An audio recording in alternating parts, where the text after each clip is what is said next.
James chapter 1, verse 4. Quote, "But let patience have her perfect work, that ye may be perfect and entire, wanting nothing." Unquote. Looking at the Greek on this verse, there's a couple things to note. But let patience have her perfect. That's the only time in the King James Bible that this phrase, quote, her perfect is, unquote, is used. Think about that. Now, the following things that we want to look at as far as parsing this verse goes, when I reflect on it, reminds me of dying on the cross daily. For instance, ye may be. That means that you're in a present, subjective attitude. That you're allowing yourself to be in the present, today, now, and that you subject yourself to God, knowing that He's going to take care of you. Perfect and entire, wanting nothing. Again, parsing that, wanting, means that you're in the present. You're actively there, but you're passive, knowing that God's going to be taking care of you. Let patience have a perfect work, that you may be perfect and entire, wanting nothing. I'm going to read you John Gill's commentary here in a second, but here's what I'm facing today. Being humbled, being honest. I have survived cancer. I have seen God take care of all my needs. And today I got hit with a walloping bill. It was there, I just forgot about it, and it took the money that I was counting on. And now I have 2 bills, and I'm seeking God to help take care of that for me. And I didn't want to fear, because fear means distrust of God. It means that you trust more in the devil. So I went in prayer and I told Him, I just want to be there. I want to be there with you, loving you, trusting you, because you've been there for me and you've taken care of me. And no fear. So here's my problems. Here's what I need. Help me, please. God told me, you need to do this first. So I opened it up to see what I'm facing. What is God bringing me through, or putting me in, allowing to happen for this ministry?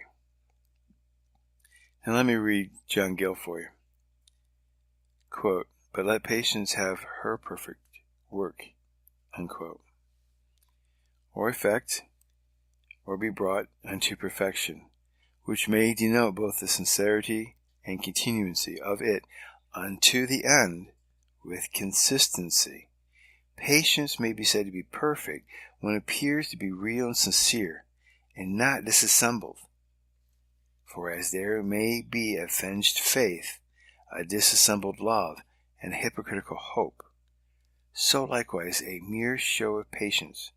And certain it is, that as there is a patience which is commendable, that is one that is not."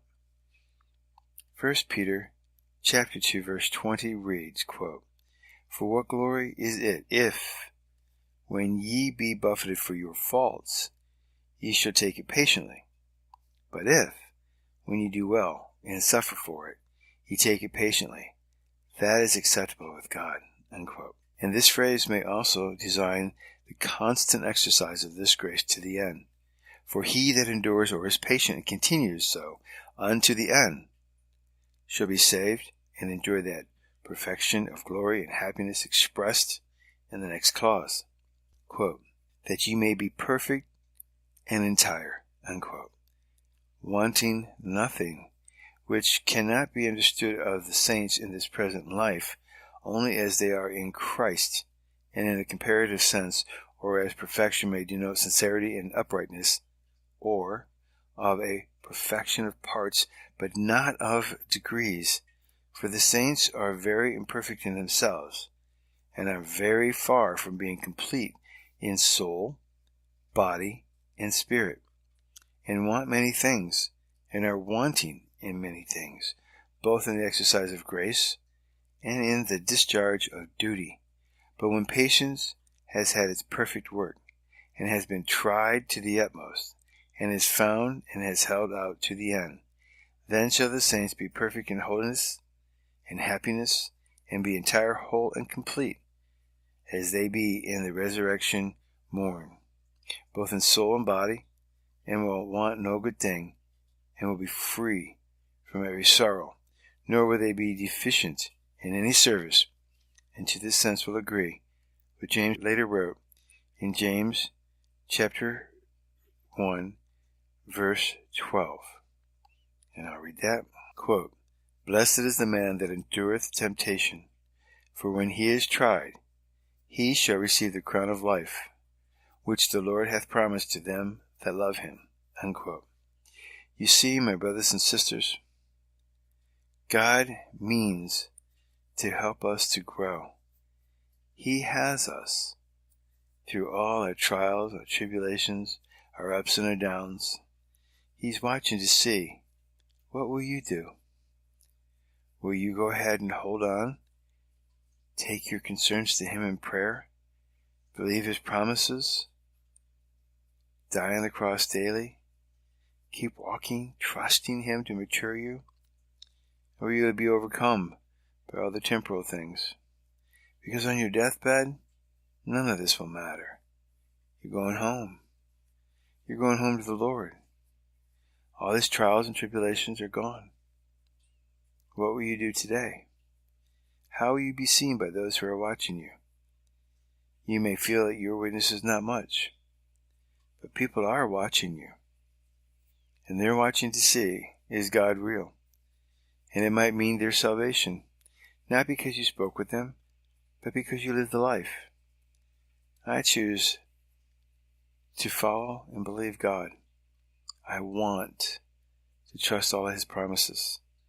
And as you mature as a Christian, you'll develop into this verse. You'll develop into verse number 4. Let patience have her perfect work, that ye may be perfect and entire, wanting nothing. Please continue to pray for me as I continue this ministry, verse by verse, through the entire Bible. Thank you.